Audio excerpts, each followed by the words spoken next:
पृथ्वी की सतह पर कोई बिंदु P है। ये पृथ्वी की सतह पे कोई पिंड है, कोई बिंदु है, कोई वस्तु है। P कोई वस्तु है और P की पृथ्वी के केंद्र O से P की पृथ्वी के केंद्र O से दूरी कैपिटल R है। ठीक है ना। पृथ्वी की सतह से ऊंचाई के साथ G के मान में परिवर्तन किस प्रकार होता है, इसका व्यंजक हमें स्थापित करना है, निगमित करना है। तो हमने सबसे पहले एक अर्थ बनाया है। इस अर्थ का जो द्रव्यमान है उसे हमने कैपिटल एम माना है।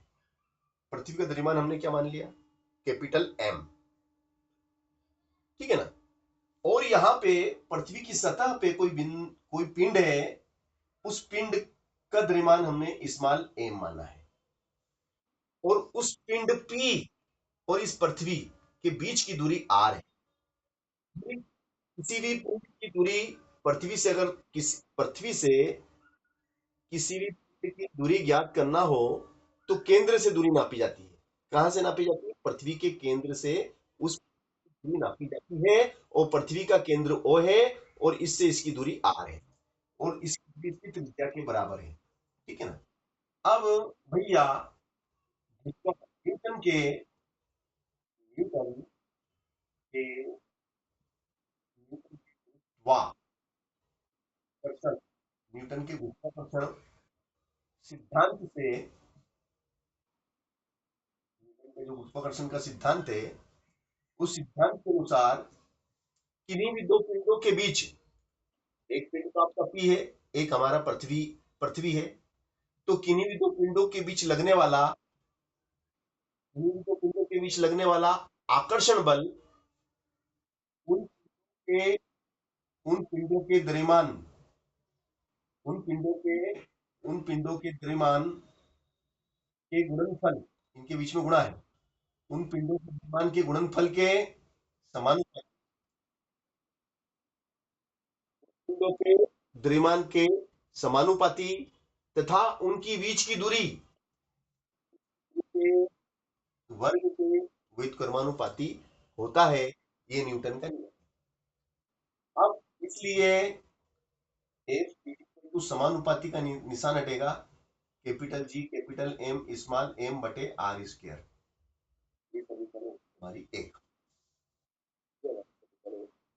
बन चुकी है। ठीक है ना। ये हमने भैया समीकरण एक आपके सामने। अब क्या है कि भैया ये हमारी समीकरण एक बन चुकी है ना।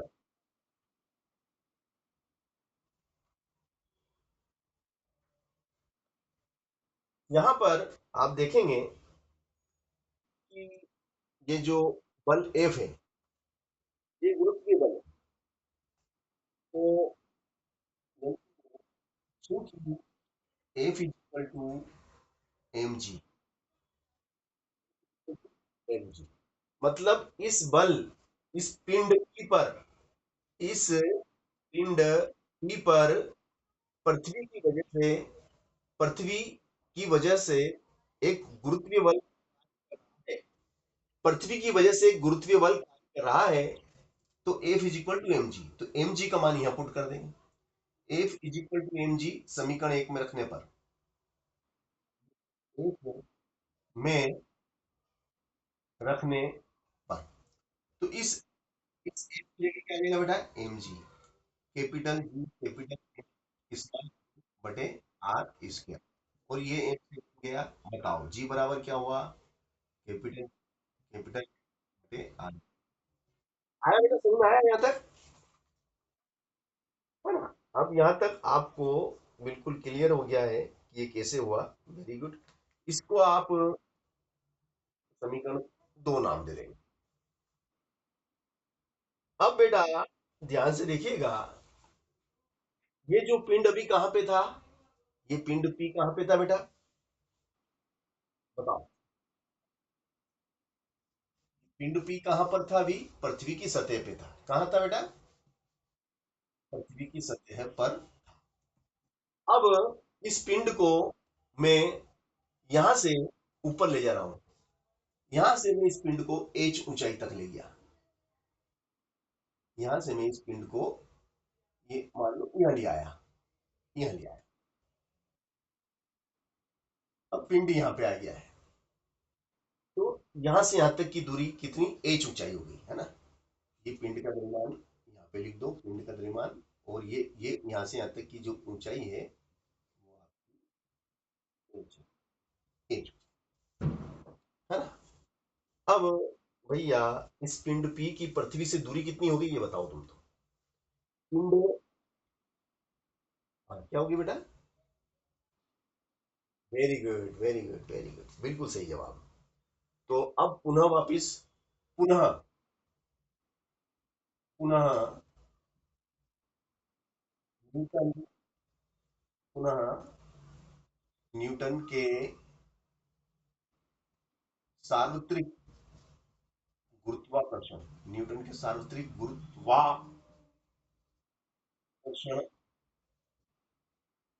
नियम से, न्यूटन के सार्वत्रिक गुरुत्वाकर्षण नियम से क्या होगा कि इन दोनों पिंडों के बीच में लगने वाला आकर्षण बल इनके द्रव्यमान के गुणनफल के समानुपाती तथा इनकी बीच की दूरी कितनी? ओपी। ओ, ओ से पी, ओ से पी कितना है? अभी आपने बताया, आपने अभी बताया आर एच, इनके बीच की दूरी का वर्ग। तो इन दोनों पिंडों के बीच लगने वाला गुरुत्वाकर्षण बल इन दोनों पिंडों के द्रव्यमान के गुणनफल के समानुपाती तथा इनके बीच की दूरी, तो दूरी तो ओ से नापेंगे, तो यहां से इसकी दूरी आर प्लस एच के वर्ग के व्युत्क्रमानुपाती होगा। अब भैया ये समानुपाती का निशान हटेगा। अब भैया समानुपाती का निशान हटेगा तो क्या हो जाएगा? Capital G. हाँ, कैपिटल जी आता है ना, समानुपाती का निशान हटता है तो कैपिटल जी आता है? हाँ, ये लगाते हैं मगर यहां पर के नहीं लगेगा, यहां पे जी लगेगा। गुरुत्वीय स्थिरांक, यहां पर गुरुत्वीय गुरुत्वीय स्थिरांक लगाते हैं, है ना, ठीक है ना, यहाँ पे वो लग जाएगा। जैसे यहाँ पे भी लगाया था, यहाँ पे भी अपन ने जी लगा, है ना, निशान हटाया था ना, तो यहाँ पे भी जी लगा था।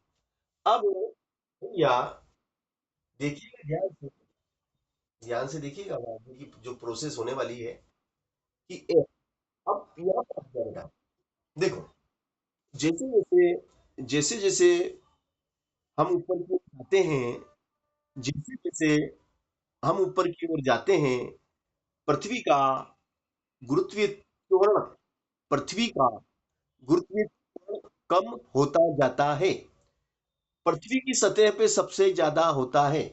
तो यहाँ पे पहले पिंड यहाँ पर था, पहले पिंड पृथ्वी की सतह पर था, तो गुरुत्वीय त्वरण का मान अधिकतम जी था। गुरुत्वीय त्वरण का मान अधिकतम जी, जी का मान कितना होता है बेटा?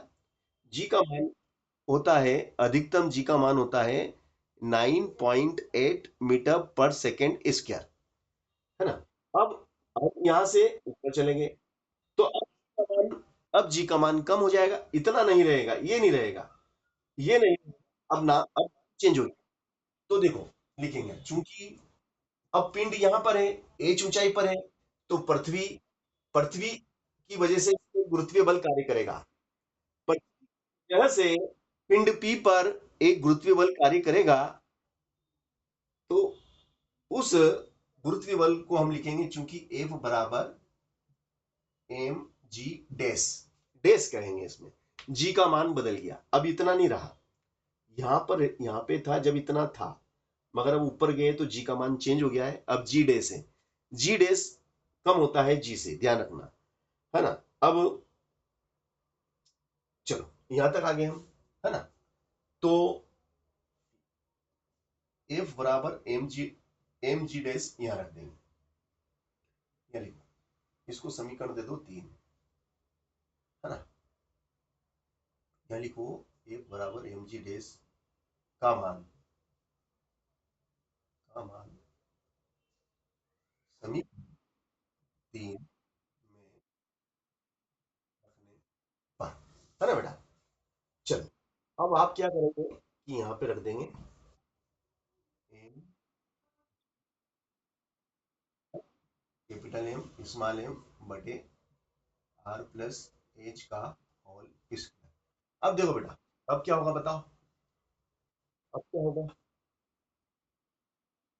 Very good, very good, genius genius बच्चे, बिल्कुल सही जवाब दिया आपने, क्योंकि यही हमें अगली स्टेप में करना है। Capital G, capital M, plus H का होल स्क्वायर, और ये बन गई समीकरण 4। अब समीकरण 4 में समीकरण 2 का भाग देने पर, है ना बेटा। चलो आगे की प्रोसेस देखिएगा आप, देने पर, है ना। तो देखिएगा आप, समीकरण 4 में समीकरण 2 का हम भाग देंगे, जैसे कि हम 4 में, मान लो ये 4 है, तो 4 देंगे तो 4 ऊपर लिखेंगे, 2 को नीचे लिखेंगे, तो भाग देंगे तो 2 बार भाग जाएगा ऐसे। समीकरण 4 क्या है, ये जी डैश, तो जी डैश बराबर जी एम बटे आर प्लस एच का होल स्क्वायर, है ना बेटा, और ये जी डैश, ठीक है, बराबर,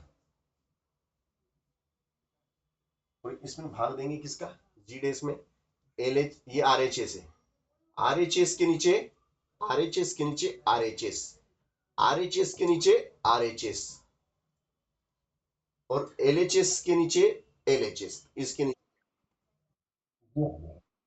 या, तो लिखो तो बेटा जी एम बटे आर स्क्वायर लिख दिया। समझ गए कि नहीं समझे। देखो इसके नीचे तो इसको लिखा, इसके इसके नीचे इसको लिखा, इसके नीचे इसको लिखा, इसके नीचे इसको लिखा। आगे बात समझे। अब क्या करेंगे, देखिएगा आप, बटे capital G capital M R plus H का होल स्क्वायर, उलट गुणित, ये गया ऊपर, ये गया ऊपर, और ये आ गया नीचे। चलो उलट गुणित होगा ना, देखो ये तो ऐसा कैसा लिख दिया, जी जी एम, ये जी एम बटे, बटे में क्या है R plus H, R plus, है ना, ये आर प्लस एच, फिर ये नीचे वाला ऊपर चला गया, और ये ऊपर ऊपर वाला ये जीएम नीचे आ गया, उलट गुणित हो गया, उलट गुणित, है ना। देखो ये तो ऐसा का ऐसा आ गया, ये वाला तो ऐसा का ऐसा, और ये उल्टा उल्टा हो गया, ये ऊपर चला गया और ये नीचे आ गया। अब जीएम से जीएम गया, जी डैश बटे जी बराबर R square R plus H का होल स्क्वायर।